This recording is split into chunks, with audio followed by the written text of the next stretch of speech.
スタジオ3万 Later on, by the way, we're going to talk about Venom. And when a film is good, I like to sort of avoid spoilers because I don't want to ruin it for people, because I want to encourage people to go and watch it and enjoy it and have fun things not spoiled. When I don't like a film, let's give the example of G.I. Joe Snake Eyes, I've got no problem giving all sorts of spoilers, because if you go and see it, then that's your fault.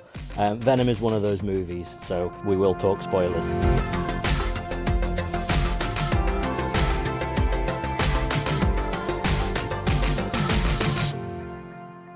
Hello and welcome to this week's edition of the Nerd OD podcast. I am Dan. I'm Reg. And it's good to be back, Reg. It's always good to be back, Mr. Dan. Yeah. I feel weird if I haven't got a mic in hand. Wait, you're holding your mic. I gave you a table mic, Reg. I know, but it's like big enough for me to just gently caress like this. Ooh. Okay. Hey, baby. It's okay. I can good mute to that be channel. back. It's not an annoying noise at all. Oh. But it feels so good. I'm sure it sounds so good to all our wonderful listeners. But just to give a little peek behind the curtain, usually, I mean, throughout the week between pods, me and Reg will message each other and be like, "Oh, have you seen this? Have you seen this?" Just regardless of whether we do a pod, that's just our thing. It's what friends do, Dan. Yeah, exactly. It's talk about things that really have no actual real meaning, and just chat about popular culture and the likes, nothing important, not like how the world's dying and all the terrible things going on. Let's talk about how Marvel movies have all been pushed back by a few months. Let's talk about Venom. Let's talk about Splinter Cell coming out, all things like that. Not to give everything away, but I was going to say, so basically you just told everyone what this podcast is going to be about. Sometimes we get on, we maybe haven't talked that much in a week, and we get on before we start, and we're like, we've got anything to talk about, and you're just like, let me just have a look, and you open up a few websites, and we're looking, oh, we can talk about that, we can talk about that. This week, yeah, I think we're a bit jam-packed, Reg. That's the way we like it, baby. That's what she said. Because for once, we're not like, quickly, what's this? Right, cool, that's open. I'll just read about this while we talk about that. So there's so much to go through. Don't know where to begin. Absolutely. So, I think nothing much really has happened in my life this week. What about you? I've just got one quite slightly entertaining tale, and then that's it. There we go. So I sent you a picture on Saturday, I think it was, or Sunday. As Ash was working, I was like, I don't know what to do with Oliver, because the weekend, it's like you run out of fun, free things to do quite quickly with a kid. So everything always ends up being like, right, okay, £15 to go here for an hour, or like £10 to go here for 90 minutes. And I'm like, I can't be arsed doing that again. What I'll do is me and Oliver will just have one great day where we're just going to go, and we're just not going to care about money, just blow it all out of proportion, because the next day we're going to be stuck in the house because the weather's crap. So one day I would like a holiday like that. Yeah. So I started off the day and was like, right, what are we going to do? And he was like, breakfast. And I was like, where would you like to go for breakfast? And he was like, you can either have it here, we can have it outside, we can go to a cafe, or we could go to McDonald's, or we could go to, not Ted Hoskins, what's the fucking name of that? Tim Hortons. Tim Hortons. We can go anywhere you want. Just name it. And he was like, Mackey's. And I was like, Sam, let's go Mackey's breakfast then. So I went Mackey's. And then on the way in the car, he's got this thing with the Smiths toy catalogue, where he likes to circle everything, like we did as kids for Christmas. Like, oh, I want this. Okay. You don't mean, I for literally a split second then, I thought you were talking about the Smiths, musical catalogue. The Smiths, the band. Oh, right. The band. He's got this real thing for a bit of Morrissey. Every time I get in the car, he's like, Dad, please put on some Morrissey. It would make sense for sometimes how he can get in that mood. He just walks around swinging flowers, just warbling to himself. But no, exactly. It's the toy store. So he loves, that's his daily read. You can't go a day where he won't come sit next to you with a catalogue and be like, look at all this stuff, Dad.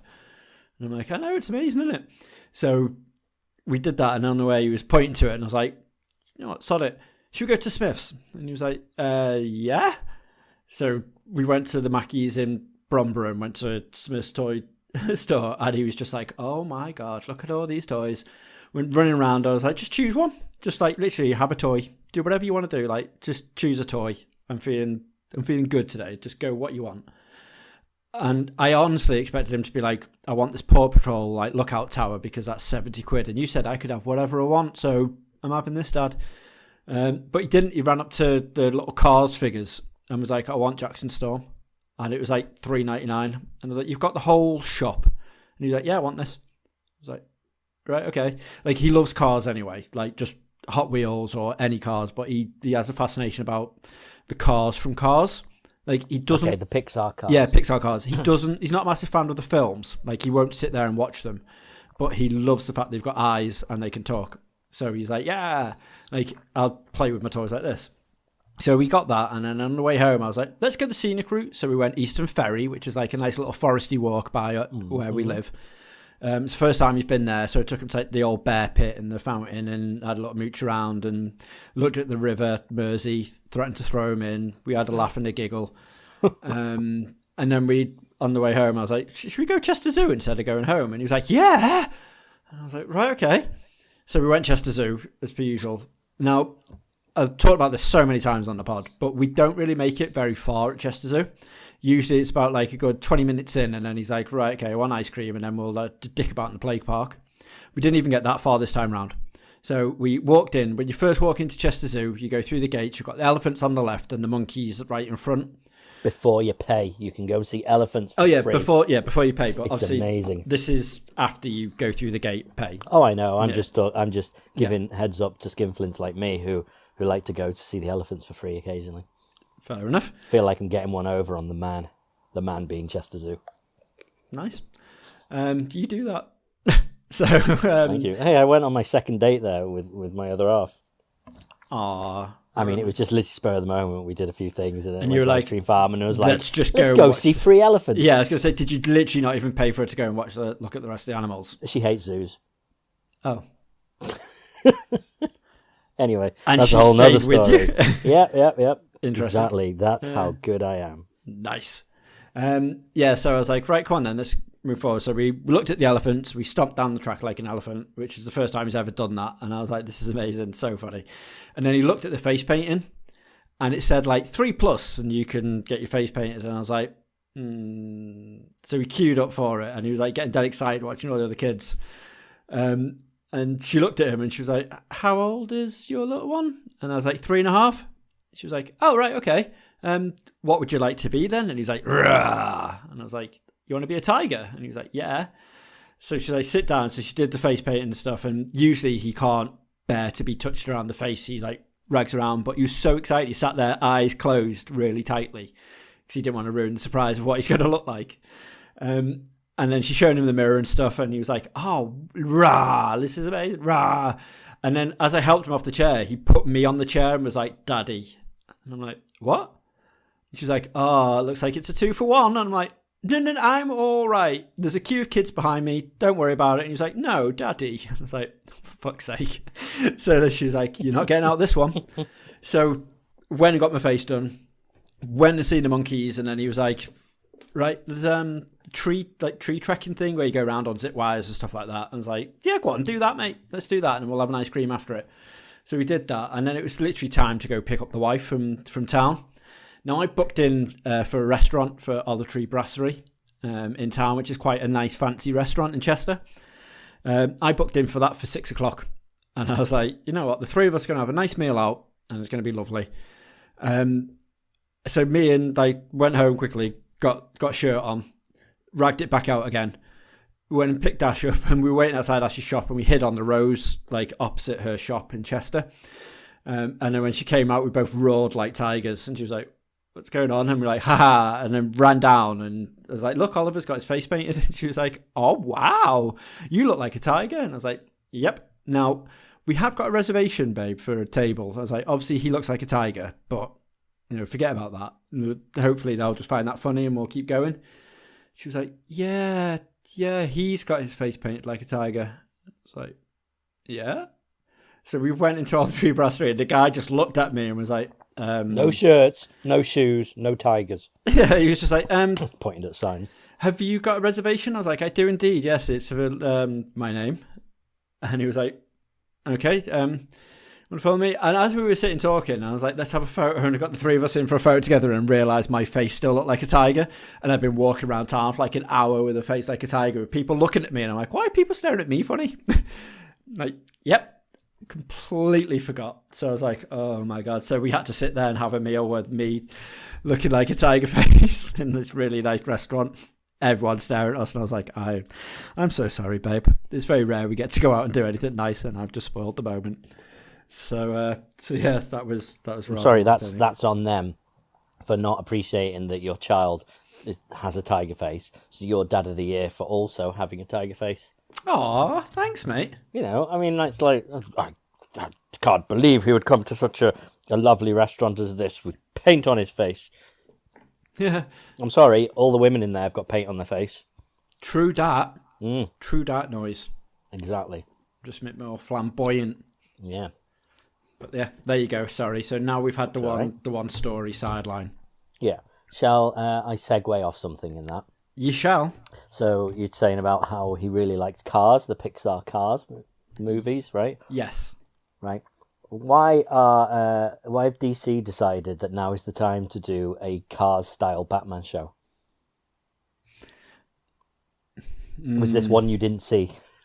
Don't think I saw this one. So, one of the big stories that we will talk about this episode. Later on, by the way, we're going to talk about Venom, and when a film is good, I like to sort of, avoid spoilers because I don't want to ruin it for people, because I want to encourage people to go and watch it and enjoy it and have good, fun things not spoiled. When I don't like a film, let's give the example of G.I. Joe Snake Eyes, I've got no problem, a week after it's come out, giving all sorts of spoilers, because if you go and see it, then, that's your fault. Venom is one of those movies, so we will talk spoilers, and it's only been out, a week and a half, maybe? Yeah. But anyway, so, at the weekend was DC Fandome, which I think started, it was when Comic-Con was cancelled, right? Mm-hmm. They decided we'll just do our own thing, which is just a sort of a live streamed, but pre-recorded set of clips of trailers and behind the scenes and, sneak peeks at all their new shows and movies and video games and whatnot. Anything that's not comics, basically, right? Yeah, I think pretty much. Yeah. And that was at the weekend, and there was lots and lots of stuff, lots of good stuff, a few things, but things like the Batman got his first trailer. We got our first look at Black Adam, the behind the scenes of the new Aquaman. But yeah, this is something we really don't need to talk about. I just wanted to use it as a segue, but there's a TV series that they're doing. Let me try and find the name of it. I know which one you're on about now. I was like, What show is this about? But you're on about Batwheels. Batwheels, that's it. Yeah, so this was announced last year, wasn't it? Okay, but this was the first clip of it. Yeah. Even though it was announced last year, and this was the first clip, it was like, this is just pre-visualization test footage. But basically, it is just about. There are humans in it, which is weird. There are the Batman, Robin, and all that are in it, but the Batmobile has a face, just like Lightning McQueen does, and they talk, because they said, hey, I'm going to be voicing the Batmobile, or whatever, I can't remember what he called himself, but it's got some, fun little quirky name. It just, it seems really weird, but like I say, that's probably the least important thing about the entire fandom. I just wanted to use it as a segue. I saw it and was quite confused why they thought that might be a good idea. At the same time, I'm not the target audience, I guess. No, it's aimed at preschoolers. So I was showing Oliver this ages ago when they showed you a couple of the pictures. So you've got obviously Bats, the Batmobile. Bats, that's it. You've got BB, the Batgirl's motorcycle. Red, which is Robin's car, the Redbird, and Jet, the Batwing. Buff, the Bat truck. Yeah, which is like a 4x4 thingy. One of those huge monster trucks. That's the word I'm looking for. Yeah, so, sorry, BAM is the Batmobile. BAM, that's it. BAM. Yeah. So it's, it's interesting. But Oliver was like, ooh, because he loves Batman and he loves cars. So he was like, sold. Yep. Like, fair enough. I can see that. And Ethan Hawke is going to be playing Batman. Really? Yep. And we've also, there's going to be the first non-comic version of the I forget the actual character's name, but the Black Robin, because I can't remember how long ago they did it, but they created he got a new Boy Wonder, and so it's going to be the first TV or film or whatnot version of that character, which is interesting. Yeah, I was going to say. But anyway, let's not dwell on this because there was lots more. So, how much have you watched, Reg? I probably should have sort of prepared you for this. Say, make sure you watch these trailers. I watched everything apart from obviously that trailer. I think apart from that, yeah, like kid stuff. Right, let's move on. So, let's talk about the Batman to start with. We had. Okay, so we had a while back like a little like a proper minimal teaser version, right? Mm-hmm. And then while this was dubbed as a teaser, it's gives quite a lot more of, I guess, the look of the film. It was really cool seeing a lot of stuff. I don't know how much you recognise, but they filmed loads of it in Liverpool, and it was just like every other scene was just like, oh, that's that, oh, it's there, oh, look, yeah. So it's quite interesting seeing that coming from that sort of area. Yeah, but what were your thoughts then? You sounded like you weren't that fussed. Hated it. Okay. Really did not like it. So when Robert Pattinson is Bruce Wayne, why does he really look like he wants to be Nightwing? Okay. Like, the fucking haircut is ridiculous. Like, if he wants to be Nightwing, let there be a Nightwing show. That is one that's coming out, but let that be separate. He looks nothing like Bruce Wayne. Don't like him like that at all. Genuinely thought the Penguin was Falcone up until I had to really look at the nose and be like, fuck me, they've done a really good job on Colin Farrell. Like, that's an amazing job for Colin Farrell. But yeah, that didn't scream Penguin out to me at all. You messed that up. The Riddler could be quite entertaining, but yeah, we'll see. The Robert Pattinson's voice is just horrendous. The only bit that got me was when he bangs on the window and he's like, "What have you done?" And I couldn't understand what he said, and that bit, it almost made it seem like a joke of the typical Batman voices. But the rest of the trailer seemed okay to me. I like the style of it. Batmobile is awful. Don't like the Batmobile at all. It's okay. What they're going for is definitely far less sort of, I guess, comic-y and far less superhero-y, and much more just like he's a rich vigilante. So it doesn't feel like it fits in with the DC EU at all, which might be a good thing. You know, I mean, we've been stepping that way slowly but surely, haven't we, in terms of far darker versions. With the Dark Knight trilogy, maybe the Batfleck version maybe stepped it back into the sort of comic-y version. But this one looks like it's out the Fast and Furious. It doesn't look great. I'm not a fan of it at all, to be honest with you. I'm curious to see where it goes, to be honest. Like, there wasn't enough in the trailer to make me go, holy cow, this is amazing. But it definitely didn't sort of put me off. It made me more intrigued to see exactly where they're going. I had a feeling that it was going to be a lot more, a lot dark. Every time people are like, yeah, I want a darker Batman, I want this. So I'm curious to see where they go with it. The only thing that had a slight redeeming feature was the fight scene with the flashing lights that are blinking and going in and out, reminded me a bit of the Batfleck warehouse scene. Yeah. And I was like, that looks all right. I think that's going to be the style of the whole movie. I think it is going to be really brutal fight scenes. Yeah. Which, I mean, that can only be a good thing. But yeah, it's getting past, I guess, getting used to him as Batman. It's just a different style of Batman, isn't it? And a different style of Bruce Wayne and whatnot. But I mean, I don't remember thinking much about the casting of Christian Bale when they announced that.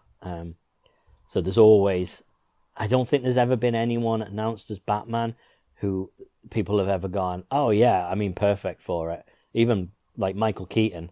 I remember listening to a Kevin Smith podcast where he was talking about when, like, huge Batman fan, and then the '89 Batman got announced, and they were like, Michael Keaton's going to be playing it, and he was like, he just started listing all the films that he'd been in up to that point, and he kept fixating on the film that he was in called Mr. Mom, and he was just like, how have they got this sort of comedian guy?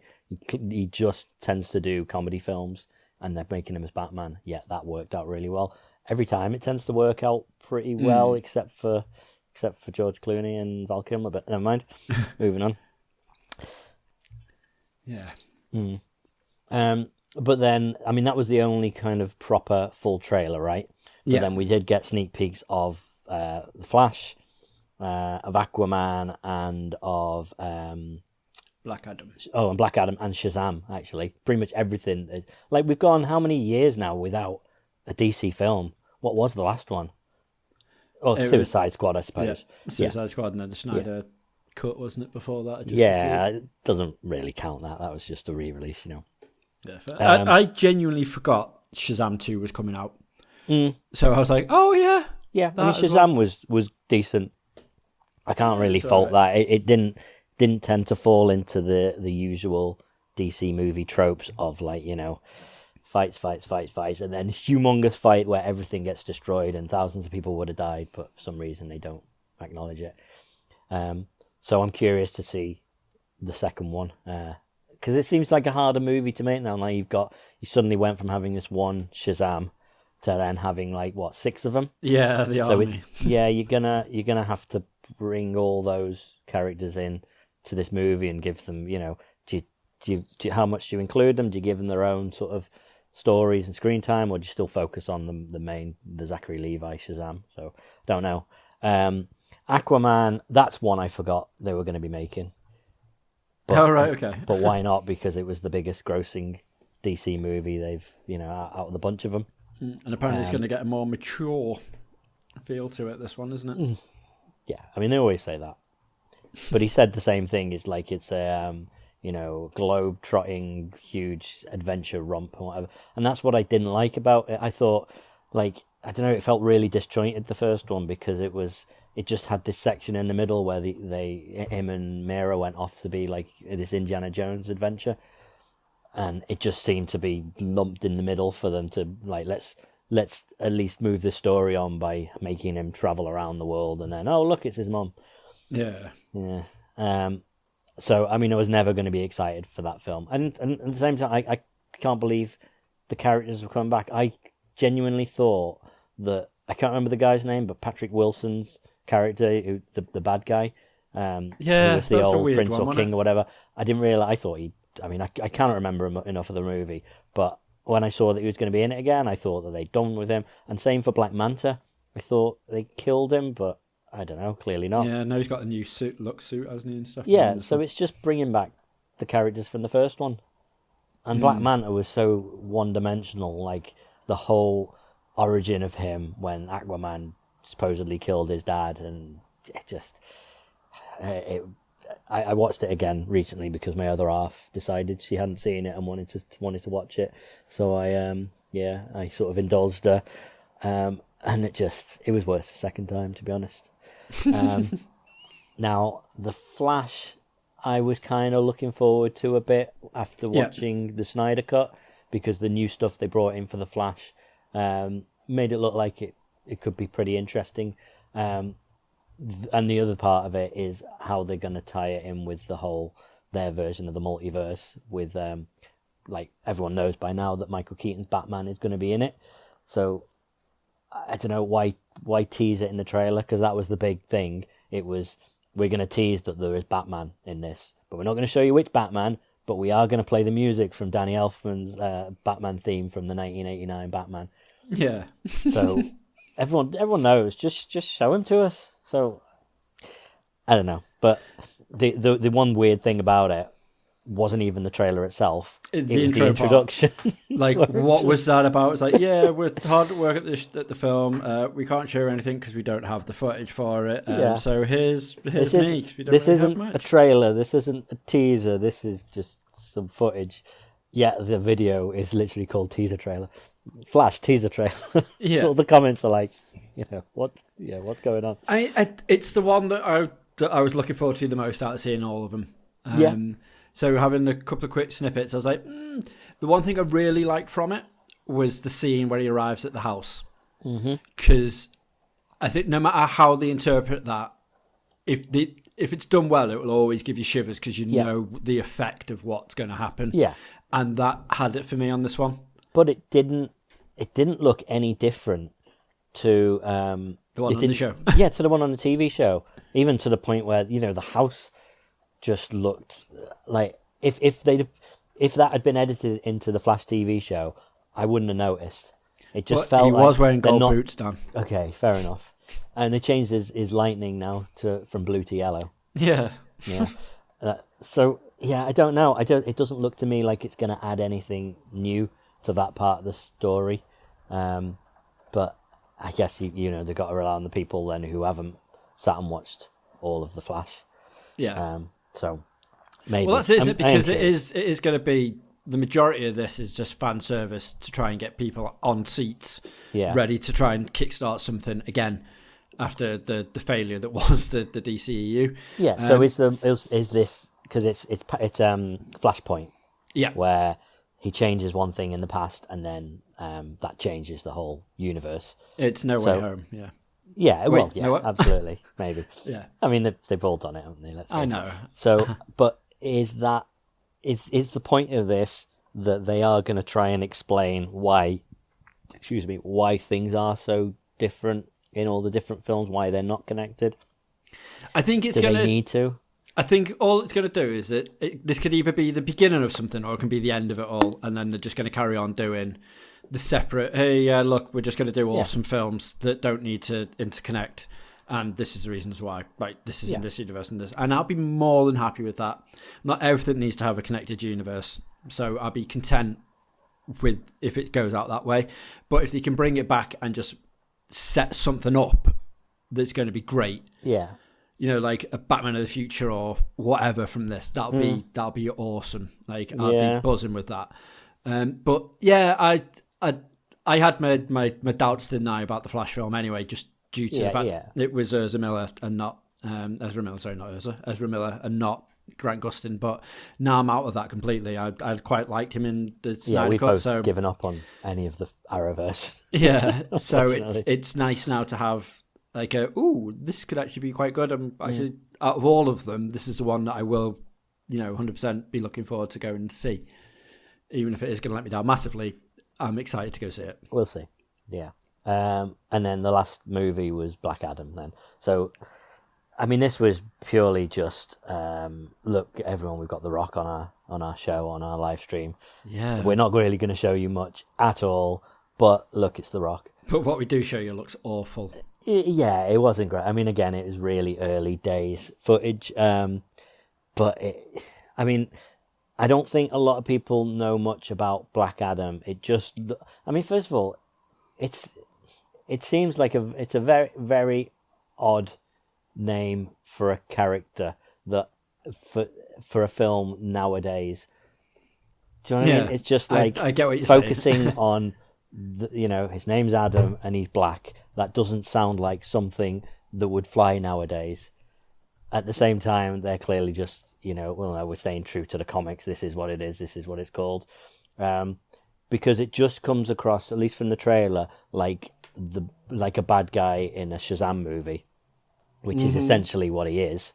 And I don't think people expected that. Because he says at the beginning, he's been going on for ages. This is his passion project. Dwayne Johnson was saying, I've been fixated on making this film a reality for half a decade, longer. This is like Ghost Rider to Nicolas Cage. Do you know what I mean? Bloodshot to Vin Diesel. This is his thing. But what people don't realize is that he's a bad guy, or at least like an anti-hero, because at least this maybe showed people that he is not, he's not just another good guy superhero. He is the villain in the film, and it's odd to then, other than Suicide Squad, which they're designed to be characters that you like and find funny and whatever, the proper anti-heroes. This guy just looks like, I don't know, doesn't look like he's got anything redeeming. So I'll see what direction they take it in, I guess. Yeah, I wasn't a massive fan of the idea of this anyway. And it's nothing against The Rock because, even though he's not the world's greatest actor, like, I enjoyed him in Jungle Cruise, and again, that was another passion project for him. So when he puts his heart and soul into something, it should hopefully come out good. But it was after or in fact, it's either after the trailer or in the trailer. I can't quite remember. But they had the little snippet from Pierce Brosnan, who was like, I've been James Bond and I've seen a lot of stuff and nothing compared to this. And I was like, this is going to be shit. Yeah, I hate when they do interviews like that. I'm just like, and it's which one was it in? Was it Helen Mirren in one of the films? And they interview her. Maybe it's another trailer that I watched recently. But she's just like, it's amazing. It's just all this stuff we like. No, you don't care. You really don't care. I'm sure she was. Is she the psychiatrist in Venom 2? No, she's not in Venom. I'm trying to remember what it is that the new one, or is it Fast and Furious? So there's one film, isn't it? She's in Fast and Furious. She's in a couple of them. She's like a sort of a fixer. There's a bit where I think she's like a gangster sort of thing. Right. Okay. And I don't know whether she's related to. I can't remember. I don't really care. But no, she's in a trailer recently. I'm sure it was one of the DC ones where it's flicking between all the different characters. Yeah, no, it is. It's Shazam. It is. Yes, of course. Her and who else playing the two bad guys, bad girl, bad characters, the baddies. There you go. The who, the what? Yeah. Someone else, I forget who the other person is, but that was it. And it was, flicking between all the, on-camera interviews with people going, yeah, we have all this stuff and explosions and it's bigger and better than the last one. And she does the same sort of thing. And I'm just like, you don't care. You've just been told, like, yeah, just big up this movie. This is a paycheck for you, and good on you. Fair enough. You do the action movies, the big massive movies where you get millions of dollars, so you can then do your, super mega low budget Oscar contending films. Yeah, that's what you do. That is the thing, So I get that, but they're always the same. Those you'll get the sort of the younger actors and whatnot, and then you'll get the veteran actors like Pierce Brosnan or Helen Mirren, who just sound like they're absolutely sort of reading from a script for the payday. Yeah, so, I don't know. Now the last thing that we saw, in fact, there was a TV show as well which looked like a fan made trailer. It was very bad, and it's for is it Naomi? Show. Yeah, which I'm intrigued to find out how it turns out. As long as this was just right, we need a trailer to show, because the acting in it, the whole premise of this short little trailer, awful, so bad, so bad. But it is a CW show, so. Yeah, I know, but worse than any of those. Like, it was really bad. Yeah, because I suppose we've got the likes of HBO Max have got the DC universe stuff. So they got I forget what was DC's streaming platform called, because that just got wrapped up in HBO Max, right? Yeah, it did. So Doom Patrol, the Titans show. Titans, that's it. Yeah, that's all going on to that. Swamp Thing. Yeah, but the I think one of the two best things I saw out of all the trailers, though, and I did nearly forget about this because I was like, there's only one TV show, was the Peacemaker trailer. Yeah, I was about to say, which just looks so good. Brilliant. Really good. Yeah, I'm really looking forward to that. Again, when we talked about Suicide Squad, John Cena's Peacemaker character, he was perfect for it, in the same way that Batista in Guardians of the Galaxy, Drax was just perfectly on his level in terms of acting skills needed, and it works so well. Same goes for John Cena. Great I'm sure he's good in the comedy movies and whatnot that he does, but this just seemed right on tone with him, and to the point where you're buying into him as one of these anti-heroes, and then spoilers, towards the end of the movie he turns out to be one of the real villains, but you're still like almost on his side. You're still like, he kind of makes his case, and you're still like, oh, okay, maybe I still like this guy. Yeah, 100%. And then they kill him off, and then they bring him back. And I was at that point, I was like, not just because they killed him, it was more just how he came across. I was like, I don't know how they're going to make a TV show out of this guy, because everyone, like, you hate him. yet suddenly he sort of fully redeems himself without actually redeeming himself, and makes you go, all right, yeah, I would watch a TV show with this guy in. And now the trailers come along, and it looks great. It looks perfect for it. And I think it was it's a majority of the team from Suicide Squad as well, isn't it? The sort of the behind the scenes team that Amanda Waller gets together. Yeah, it is indeed. And the fact that it's James Gunn that wrote all 8 episodes as well, which is coming through. I didn't know he wrote it. I knew he had something to do with it. Yeah, but... he's wrote all 8, and I think he directed 4 or 5 of the episodes as well. So it's going to be awesome. And at the end, like, there's a little bit of it when he had a mini interview with John Cena, and he was like, yeah, he's like, and if I can carry on playing Peacemaker after this, I'm down for that. Like, he's had so much fun playing Peacemaker, and you can tell as well. And like, John Cena is one of those guys. It sounds really daft to talk about this, but when you see him on Total Divas and like the Total Bellas, like, he's got such a regimented, like, feel to it. Like, he had to do set things when he was part of the WWE. It was like in his contract. You have to do like X amount of movies, X amount of show like appearances. You have to do this. You have to do that.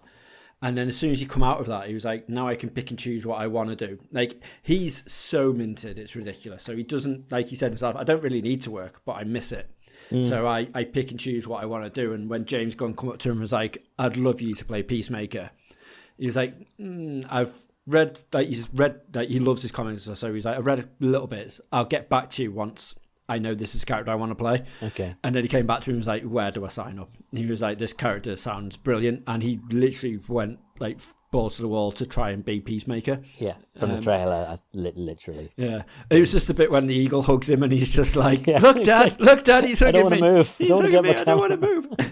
It's amazing. Get the camera. Yeah. It's just, it's perfect. Like, I can't wait to see that show. Yeah. It's going to be brilliant. Because he was one of the highlights in the Suicide Squad film. Him and King Shark. Yeah. Perfect. So yeah, that film is the opposite of most of the time I'll watch a film and I'll be like, I'll either like it straight away or I'll be like, yeah, that was all right. And then the more I think about it, the more I dislike it. That's the opposite. The more I think about it, the more I'm like, you know what? I actually really did enjoy that. And I'm forgetting about all maybe the little flaws in it to the point where I just really want to watch it again. So yeah. I can't wait for that series. But yeah, the other thing they showed was a couple of game trailers. In fact, 3 game trailers. There's a Crypto the Superdog video game coming out, which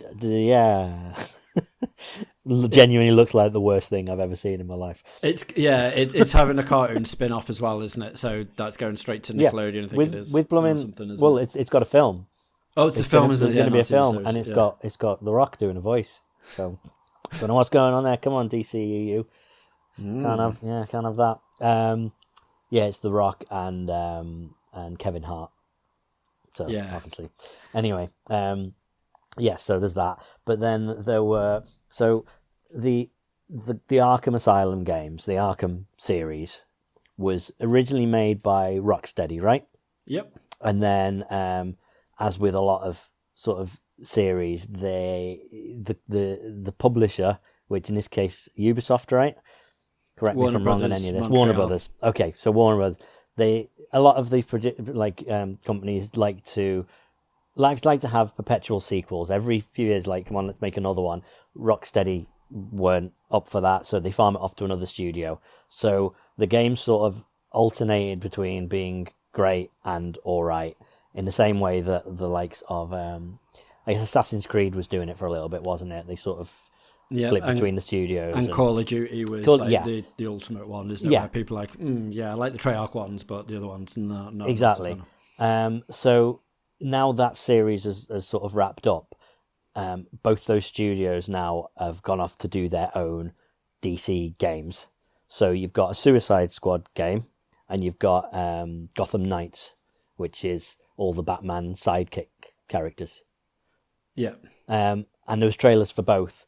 Now, so the Suicide Squad trailer, we'd already seen at E3, like a pretty decent looking trailer. It looks like it really plays off the film, which, as we just said, is a decent thing. Yeah, but it tried far too hard. Do you think? Yeah. Out of the two, that was the one that I thought looked the best. That looked most intriguing. But again, it didn't show you any gameplay footage. I suppose. So I mean, a little bit. It see that and some of the recent stuff I've seen for the Guardians of the Galaxy game, which is out in like a couple of weeks, right? It is, in November, something like that. I didn't realize it was so soon. It almost feels like the Spider-Man game has really forced a lot of these superhero games to like sort of up their game.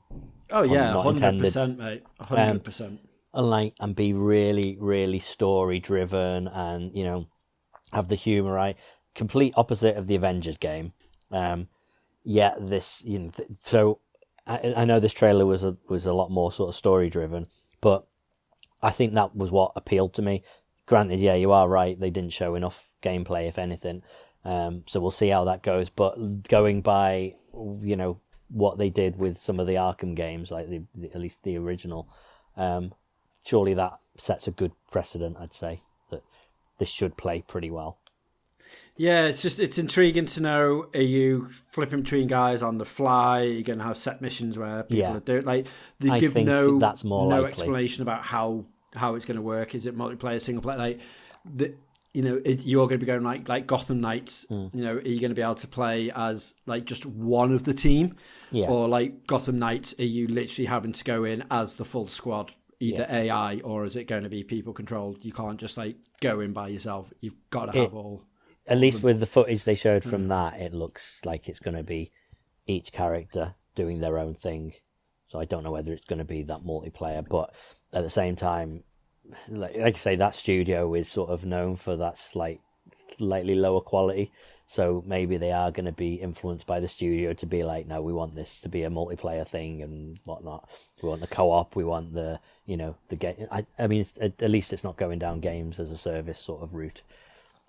Yeah, well, I know they've came out and said we're 100% not doing that, so that's good, and that's probably the only redeeming thing about it, because it doesn't look good. Well, the only thing that I thought looked okay, see, I was worried, like, because the later games, especially the ones made by what's the name of the company that did that one? It was Warner Brothers Montreal that did. So they only did the one. It was still Rocksteady that did Arkham Knight, which was the Batmobile one. Okay, and then so the later games, they tended to try and expand out to the whole city, right? Rather than just having the first game, you've got Arkham Asylum, and it's just really atmospheric in that you're stuck in this one sort of area. That looks more like this, because it looks like you're in sort of the catacombs underneath the Court of Owls lair or whatnot. So it's going to be a bit more linear in that way, and that, to me, was a good thing. You're on about Gotham Knight? Yeah, Gotham Knight. Yeah, no, that's open world. That's it's literally. So the trailer doesn't make a good job of showing that. No. You're going to be here, there, and everywhere, literally as the foursome running through, always together. The downside is it's the Court of Owls story, which is a fucking great story as well. And they've gone and been like, yeah, let's do it in a 4-player co-op thing. So you're just not going to be paying any attention to the story, because you're going to have fucking guys here, there, and everywhere. Because you always get one when you're doing a multiplayer game like that that's just like, yeah, not bothered about the story. Let's go destroy stuff. Let's skip this. Let's do that. And just talks all the way through everything. Like, any story missions you get, they're just skipping the dialogue to get to the game. You're like, great. But it's just, there's something about it. It just doesn't look great. No. At all, which is a shame, because like I said, I loved the original trilogy. I even really enjoyed Origins. Admittedly, it wasn't as good as City, but it was better than fucking Arkham Knight. So, yeah, it's a shame they've gone this route. I mean, I might be wrong. I really hope I am wrong, and I hope it's great. But I've got a nagging voice in the back of my head that's just saying this isn't going to be good. Well, we'll see. We'll see what happens. They're all due next year sometime, right? They are indeed. Okie doke. We'll leave Venom till last, because then at least people who don't want spoilers can sort of dip out before the end of the show. And we'll talk about something we actually don't really know that much about it, but last night there was, I'm not even sure where the rumours came from, but I saw it pop up on Reddit this morning. It was trending on Reddit, that there is it's always been rumoured, but there seems to be a lot more evidence now to point to the fact there's going to be a new Splinter Cell game, which, if anyone who's listened to this show for a while will know that me and Reg have been just like dying for a new Splinter Cell game for I don't even know how long. Like from when they put him in as a DLC character on, was it Ghost Recon? Ghost Recon Wildlands. Yeah, Wildlands. Which then suddenly, like, okay, they've made a new character model, they've done all that. That means that they are still invested in that character, and they've, let's get a new game on the go. But we've still had absolutely zero until now, where there seems to be a rumour to say it's going to be coming, and there's going to be an announcement early 2022, which is still blooming ages off, and that's only an announcement. Yeah, I mean it's frustrating because, like you said, so we had the thing where someone leaked the model of Sam Fisher, and everyone's like, "Holy shit, we're going to get a new Splinter Cell." It's like, "Hey, he's going to be in Ghost Recon Wildlands." I'm like, "God damn it!" And then, like in 2019, I think it was 2019 and 2018. I can't remember when Siege came out, but they were like, "Oh yeah, we're also going to be able to add him into Siege as well." And I'm like, "What? Like, just you've got the mod, don't go using it." And then they're like, "Oh yeah, we're also going to put him in a I don't know if this is still going ahead or not, but there was a VR rumor, wasn't there, that they're going to do a Splinter Cell VR game, and then that's just trickled nowhere now. So I was like, I wonder if that's what they were doing. That might be it. That might be all it is. But I genuinely hope that there's rumor that this is a mainline one. So it'd be interesting because they've done the mobile game where they've you get your Tom Clancy team together to do all that sort of stuff. So he's in that. He's got an anime on its way. Apparently, while we're talking about this, the VR game apparently is still potentially coming through. Yeah, well, hopefully it comes back. Hopefully it's the same as it used to be, and I get the same feeling I did playing the first 2 or 3, and I hope they get Michael Ironside back. I mean, it's got to be Michael Ironside, and because...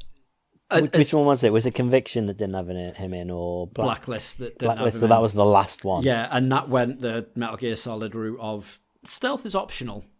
You can go ahead and just like not be stealthy, which isn't Splinter. The beautiful thing about Splinter Cell was pure stealth. Shoot out the lights, try and sneak past, knock out guards, panic whenever you see anyone. Literally have to have a think about every single move you make. And then Conviction and Blacklist were just like, go for it, lads. Just do whatever you want to do. Run and gun if you want to. I'm like, no, that's not my Splinter Cell. So I hope it goes back to old school stealth. That would be good. I mean, on the Reddit article about it, people were saying, it was when they lost Michael Ironside that it went downhill, and people were playing about it. And someone chimed in and said he only didn't do it because he was getting treated for throat cancer at the time. Yeah. And everyone was like, oh, okay, sorry. So hopefully it was just, we have no other choice here. Yeah, 100%. I'm not let's move on. Let's cast Kiefer Sutherland as Snake instead of having David Hayter sort of situation where it's just like, let's just get someone better. But it was him that voiced Sam Fisher in the sort of in the Ghost Recon stuff, right? It was indeed. Yeah, so he is back. Hopefully, it just fits too well. Okay, so I think we're sorted, right? There's nothing else to talk about now apart from Venom. Yeah, sure. What else did you want to talk about?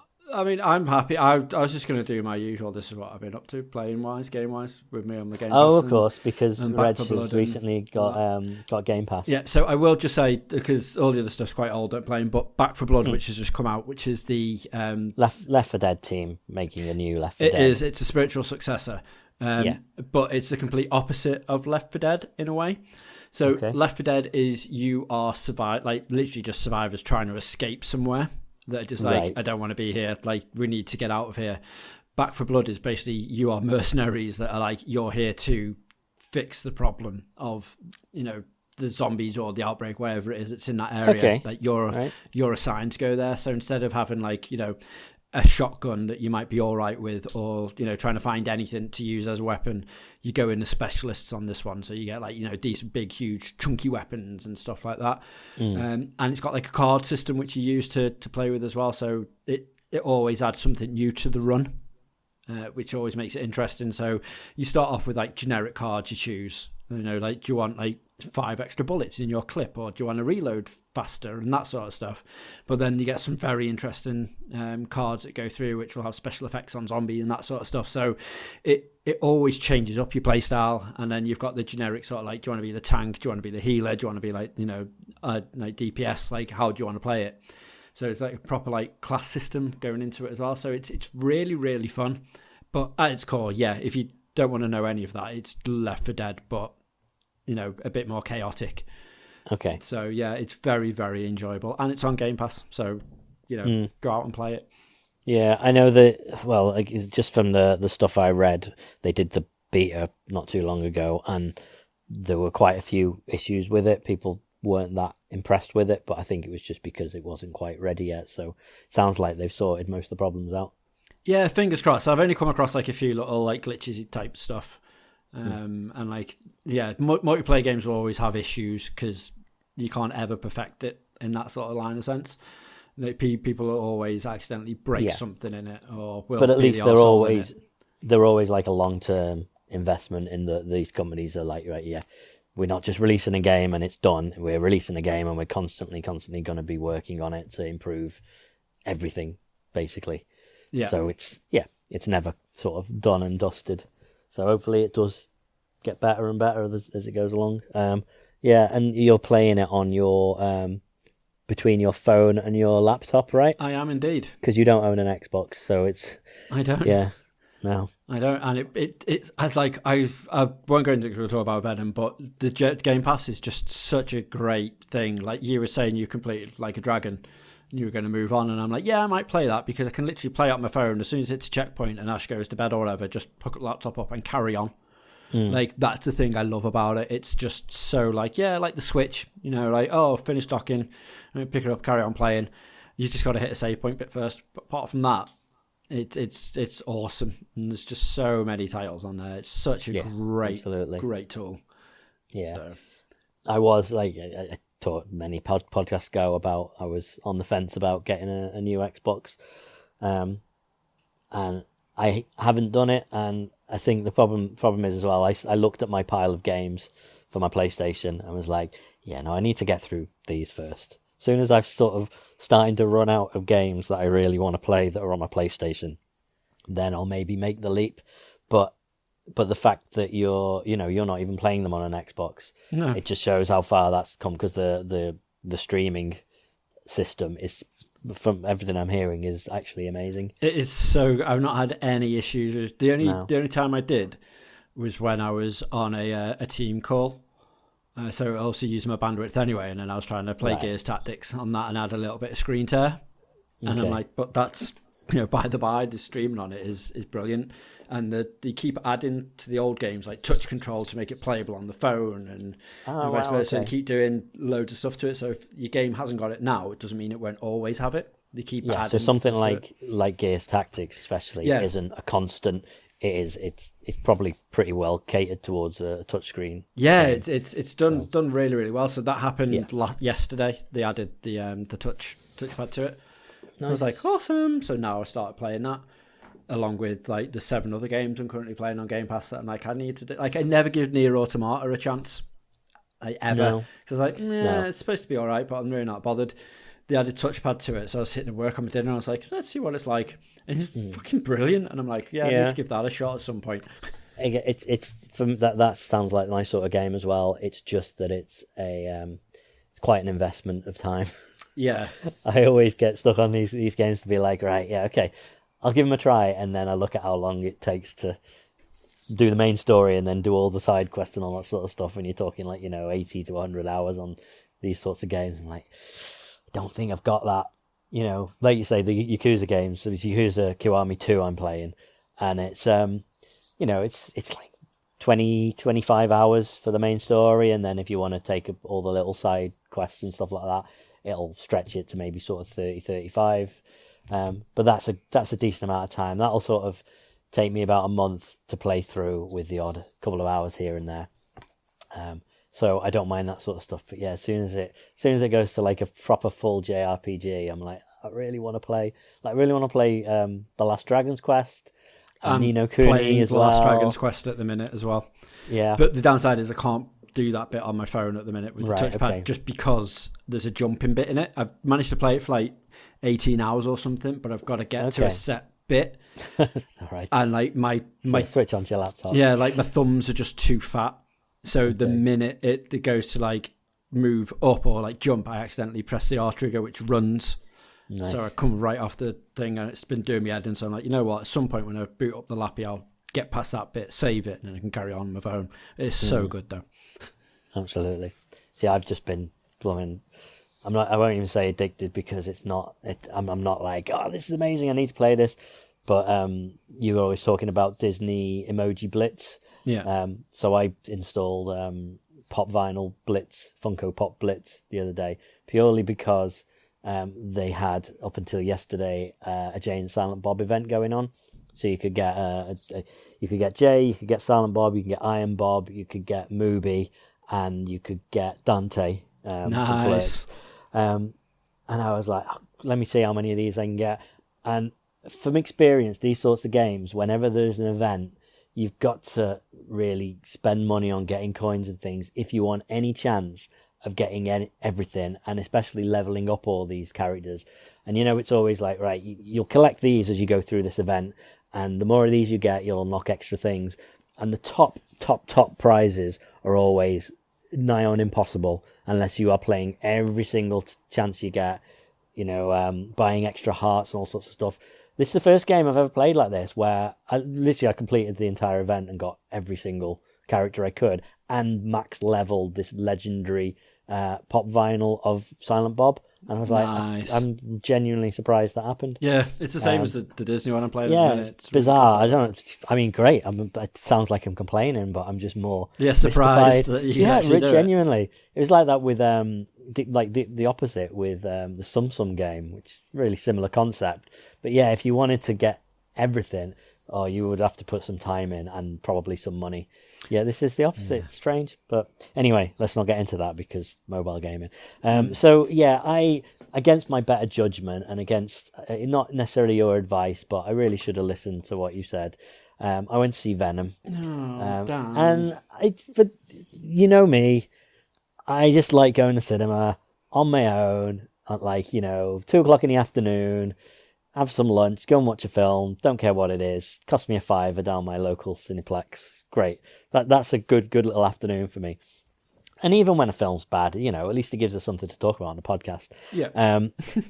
And I mean, the first Venom, I didn't like. No. So I wasn't really holding out much hope about the second one. But it genuinely, I mean, it surprises me two things. One, how many people seem to be liking it. And seem to be going to see it, because this is the first film I've seen. Even when I went to see James Bond, the cinema was 90% empty.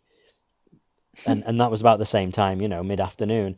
But this was, I mean, probably about a third to a half full at 1 or 2 o'clock in the afternoon. I genuinely couldn't believe it. It was crazy. And it was, on a weekday or whatnot. And the other thing is how much worse than the first one. Maybe I don't know whether I probably should have rewatched the first one, but I don't think I can bring myself to do it. But there were certain things I just can't quite remember. I remembered going into it that and it's quite important, but they run through it. One of the most important things is that the only way of killing one of these symbionts is sound or fire. So really loud, high pitched noises and fire. Okay.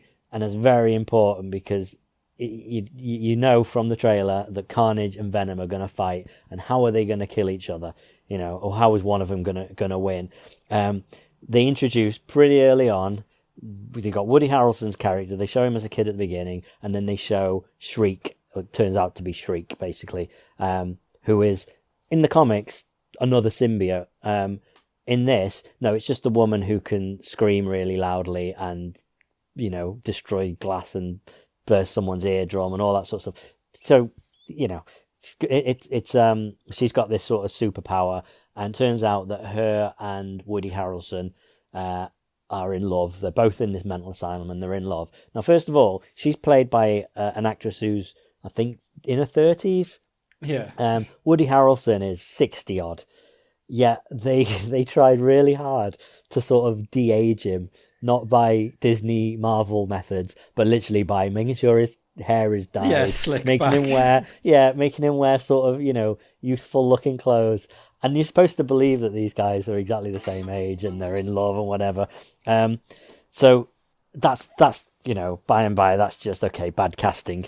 Probably shouldn't have done that. But then when they introduce a character who, oh look, she can scream really high pitched and loud and destroy things, immediately I'm like, all right, well, that's how they're going to beat Carnage. Yeah. She's going to turn on her inverted commas boyfriend at the end, and that's it. Venom's going to win. Spoilers, that's exactly what happens. Then you've got things like, so these films, you often will have a bit of a build up in that you'll have obviously Carnage gets created just in such a ridiculous way. You've all seen it from the trailer. Yeah. He bites Tom Hardy's character and then drinks some of his blood, and then turns out that blood has symbiote in it and then creates a new symbiote. And then the action from there on is Carnage escaping from prison, destroying some buildings and killing cops and all that sort of stuff. But at no point the Venom and Carnage cross paths until the very end of the film. So most of the time you will have these little, there'll be a fight somewhere in the middle, maybe the end of the second act, where the good guy just gets beaten, but the other guy, they get away and he has to recover, and he's like, oh, this guy's too strong for me, and then he'll come back at the end, they'll have a fight, and then he has to win. At no point until the finale do these two characters meet. And now this film's an hour and a half, right? Yeah. It's really short.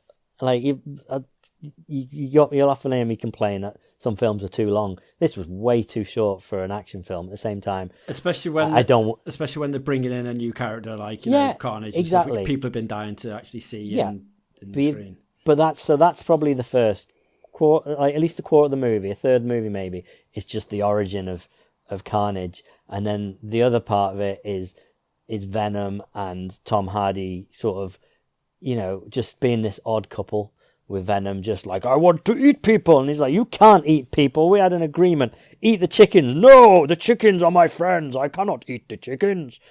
And it's just this stupid Laurel and Hardy back and forth comedy bit for about 20 minutes of the movie. And then it's all about him and his ex-girlfriend, and Venom really wants them to get back together, but then she's got a new boyfriend, and it's just... again, you knew was going to play a massive part in it. Absolutely. Well, if you cast Michelle Williams in a film, then she's going to be, she's not just going to be playing a bit part. No. Like Dan, or whatever his name is, her fella.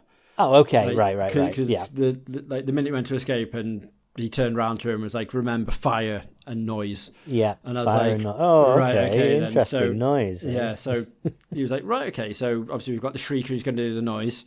Yeah. Well, how are we going to utilise this guy we've randomly brought back again just for 2 minutes? I'll tell you what, he can bring the fire. So I was waiting for it. And like you said, you expected it. And it's like, oh, there we go, shock horror. Yeah. Yeah, not good. Yeah, no. Not good. And the thing is, so Shriek, again, as I mentioned, in comics and whatnot, she's a symbiote. She's even on the Spider-Man ride in Universal Studios. Yes. she is in that, and it's, so she's not some little bit character that no one really knows. She has been regularly part of the Sinister Six and all sorts of stuff, yet they do not feature that version. They go to the point where they turn his girlfriend, so Michelle Williams' character, into a symbiote. Yeah. But they don't bother making her into one, which just seems like a complete wasted opportunity. And also,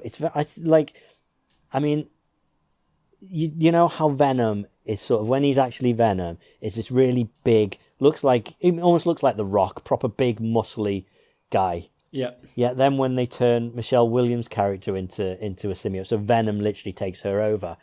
It's this real, slim, little, curvy woman character. Yeah.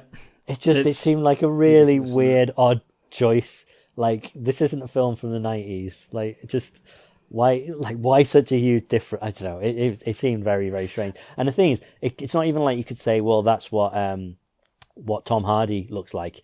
No, because Venom takes over three or four different people, and he always looks like that. Like there's a bit where he's walking around a fancy dress party, and everyone's like, "Oh, it's an amazing costume," and it just, I don't know, another really stupid, pointless 10 minutes of the film. Just to sort of get you from A to B of them. Oh no, he's left Tom Hardy and now we're not going to have Venom anymore. How's he going to beat Carnage? Oh no, they made up now. Great. Yeah. The only remotely interesting thing, and it was the same in the first one, they had to tease what the next villain's going to be. And in this, they teased that Toxin's coming. So Toxin is another.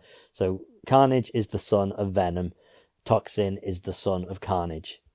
So the cop guy played by Stephen, what's his name?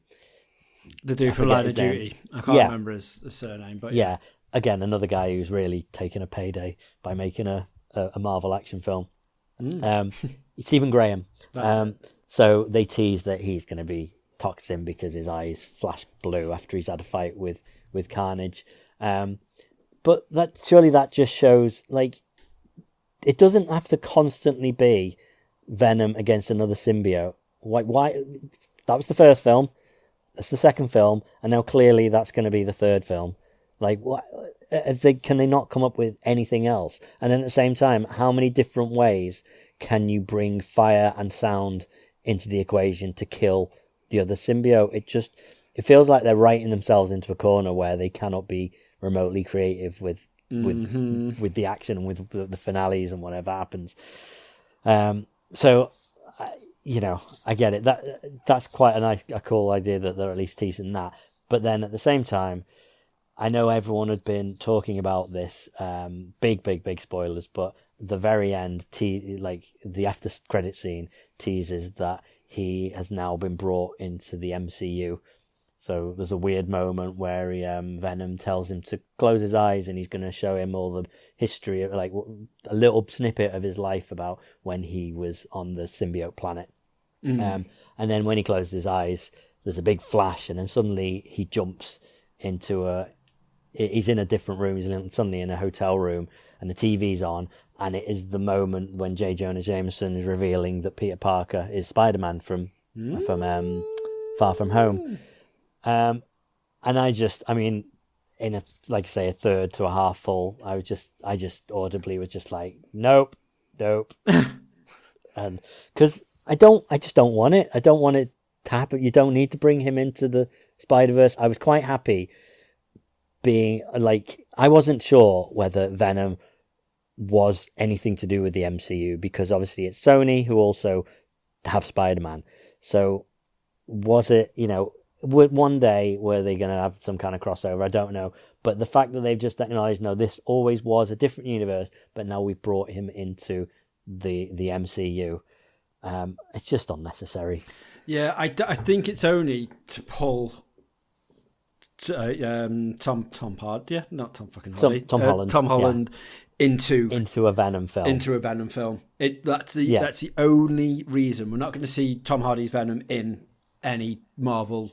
I don't know. I feel apart from No Way Home or whatever, where they literally go right, open a portal, that's all it is. Bring him in, and then because Tom Holland and Kevin Feige and everyone keep saying this is the end of the trilogy. This is the deal went like this is it now for Tom Holland as Spider-Man for now.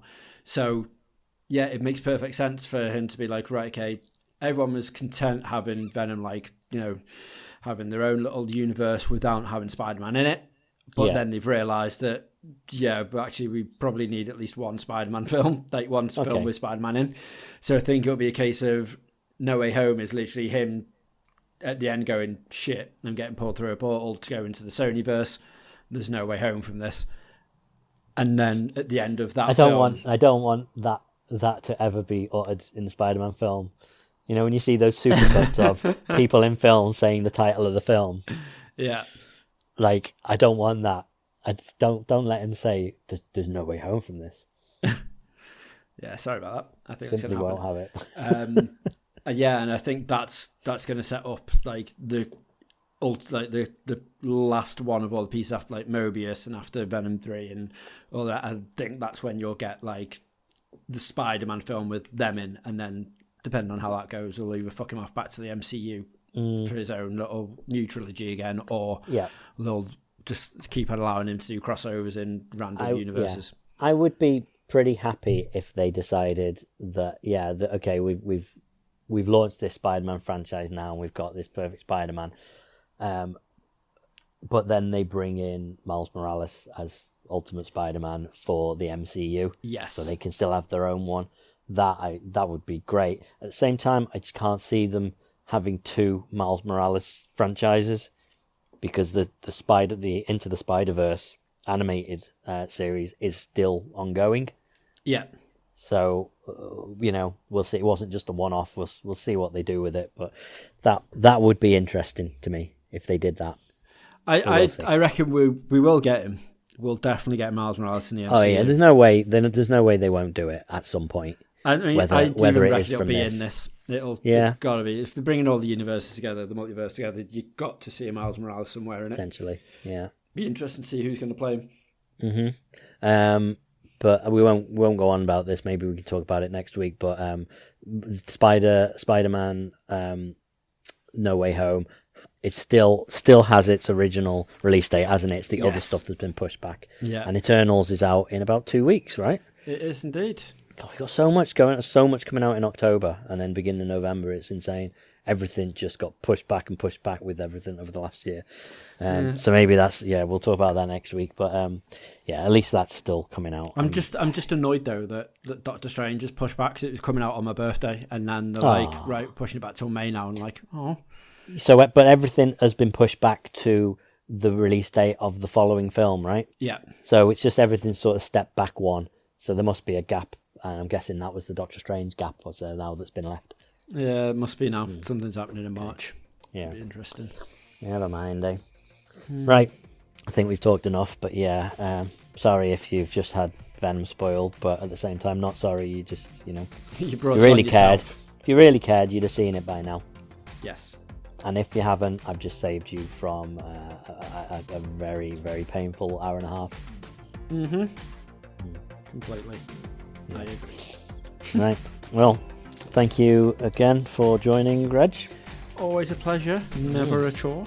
Yeah, I don't know why I always say thanks for having me when I've been the joint host of this for absolutely. 8 years or something, and I'm always like, thanks for having me on, Dan. And I'm like, I fucking co-host it forever. So I imagine if Sean came on and said thanks for having me, I'd be like, oh, you're welcome, because rare you make a fucking appearance. As a one-off. Yeah.